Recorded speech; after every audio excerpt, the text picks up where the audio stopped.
caucus works right here in Thornton Township. You could also say that she flunked out because her name is not here. This is a prime example of how some people, often referred to as puppet masters, try to control situations behind the scenes. In this case, we're looking at Mayor Tiffany Henyard of Dolton, Illinois. Once a dominant political figure, her career now seems to be unraveling faster than anyone could have anticipated.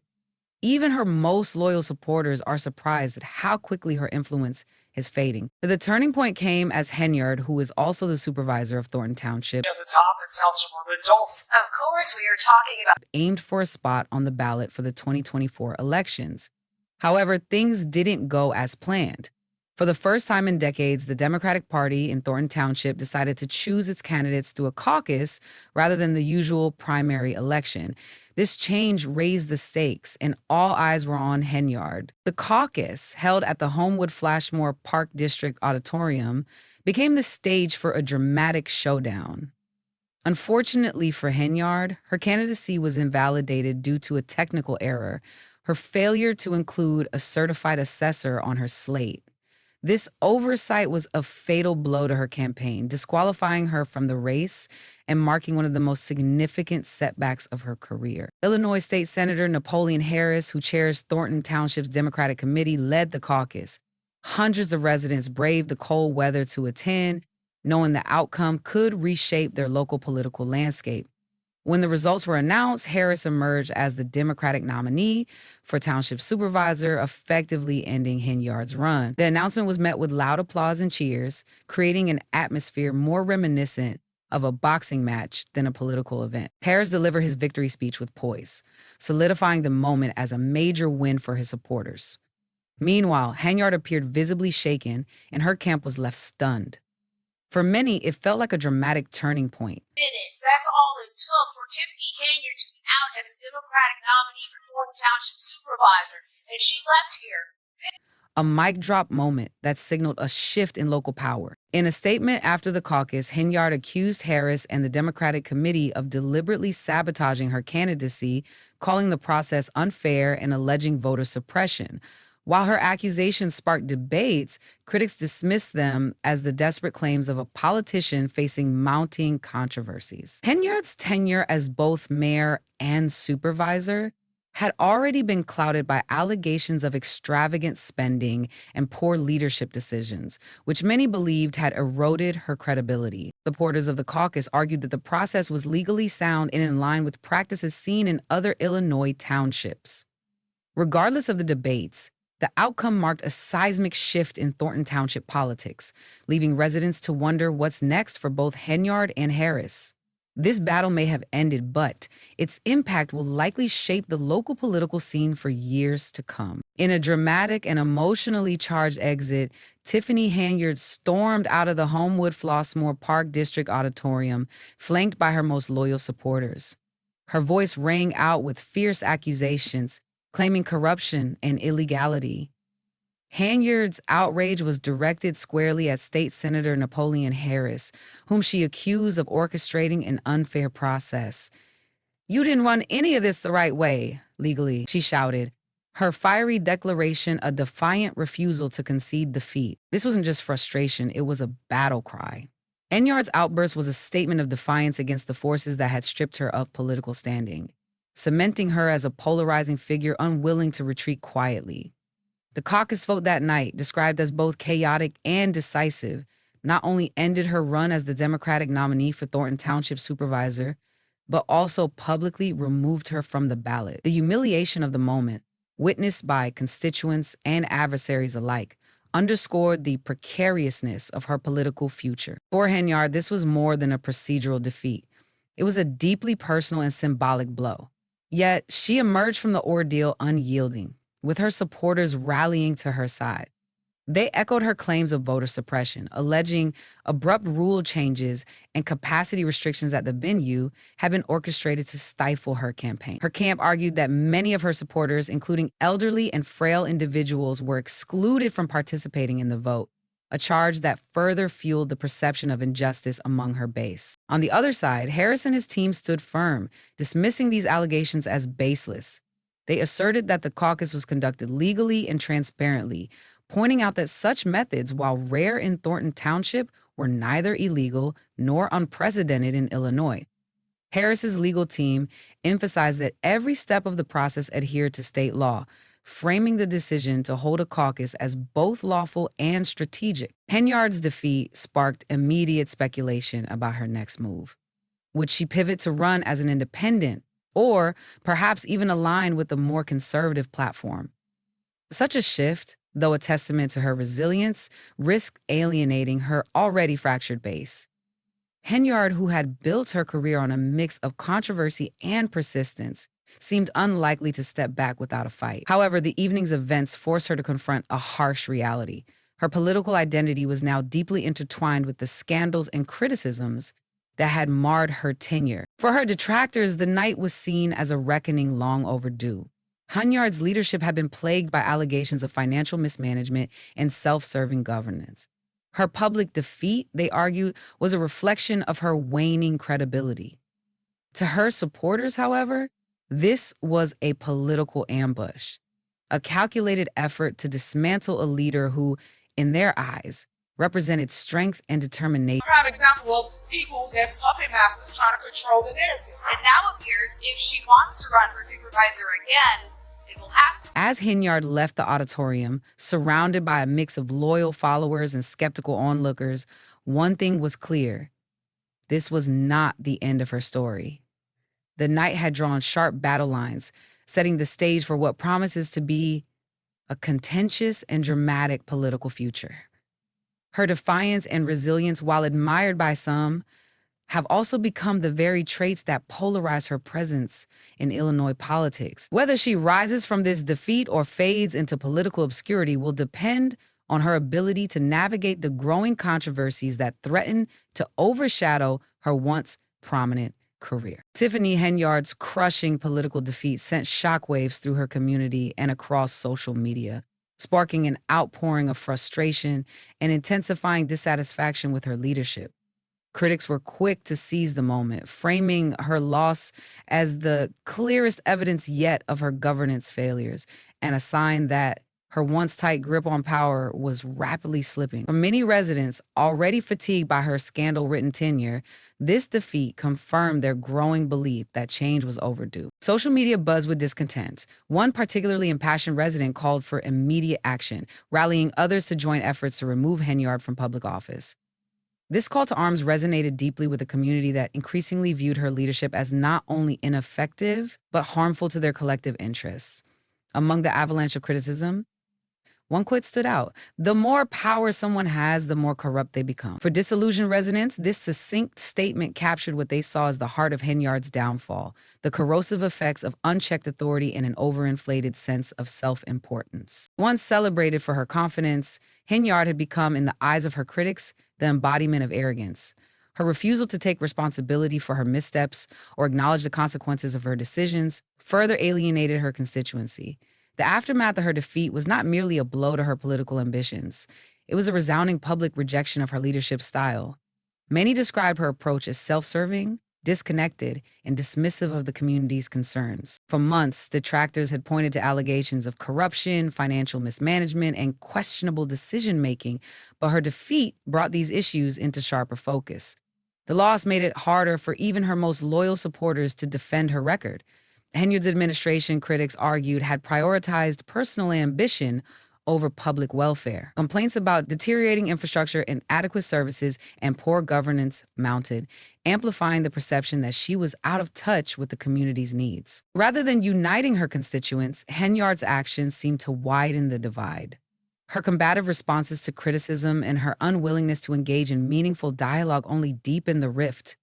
Many residents felt increasingly alienated, not just by her policies, but by her apparent disregard for their concerns. To those demanding accountability, her defiant attitude in the face of mounting scandals reinforced suspicions about her true priorities. The turning point came with her defeat at the Democratic caucus, a moment that symbolized the community's exhaustion with a leadership style that seemed driven more by ego than empathy. For many, it was a rejection of Henyard's governance and a demand for a new direction. Her critics argued that her frequent dismissal of public concerns and disregard for procedural norms had left constituents feeling neglected and betrayed. As calls for transparency and accountability grew louder, Henyard's political future seemed more tenuous than ever. The accusations against her, from lavish spending to financial recklessness, fueled public disillusionment. For former supporters, the hope she once represented felt like a broken promise. For her detractors, her tenure stood as a cautionary tale about the dangers of misplaced trust and unchecked ambition. Meanwhile, Henyard appeared increasingly isolated. Her base of support, once robust, continued to erode as each new scandal further tarnished her credibility. For a leader who had prided herself on resilience, the reality of her diminishing influence was stark. Her authority, once seemingly unshakable, now appeared fragile, and her attempts to challenge the legitimacy of the caucus process rang hollow. To a public whose patience had worn thin, in the wake of her defeat, the community's calls for political renewal grew louder. Residents, once hopeful for progress under her leadership, had come to see her as emblematic of the very problems she had promised to solve. As Henyard grappled with the fallout, the specter of political irrelevance loomed. Her future remained uncertain, and her legacy, marred by controversy, seemed destined to be defined not by her resilience, but by her failures to meet the needs of those she was elected to serve. To fully understand Tiffany Henyard's dramatic fall from grace, one must first consider her meteoric rise. Once celebrated as a visionary leader, Henyard simultaneously secured the roles of mayor of Dolton and supervisor of Thornton Township, a rare combination of power that elevated her status and positioned her as a political heavyweight. Dubbed a super mayor, she wielded significant influence, and her dual authority bolstered her reputation as a rising star. However, beneath the surface of her seemingly untouchable status lay the seeds of her undoing. Henyard's carefully cultivated image began to crumble under the weight of mounting scandals and controversies. Chief among these was the revelation of extravagant spending, including a staggering $33,000 charged to Amazon under the guise of community purposes. For Dolton residents whose median income falls below $50,000, this discovery was a bitter pill to swallow. The stark contrast between Henyard's apparent indulgence and the economic struggles of her constituents struck a nerve, triggering widespread anger and betrayal. The community's outrage grew louder as more details of her financial habits came to light. To residents struggling to make ends meet, her actions seemed to symbolize a leader disconnected from the realities of those she served. "It's repulsive that she's living like a queen while we can barely get by," lamented one Dolton resident, encapsulating the growing resentment. These allegations fueled a groundswell of disillusionment, driving an ever-widening wedge between Henyard and the community that had once rallied behind her. Henyard's financial decisions became emblematic of a deeper hypocrisy.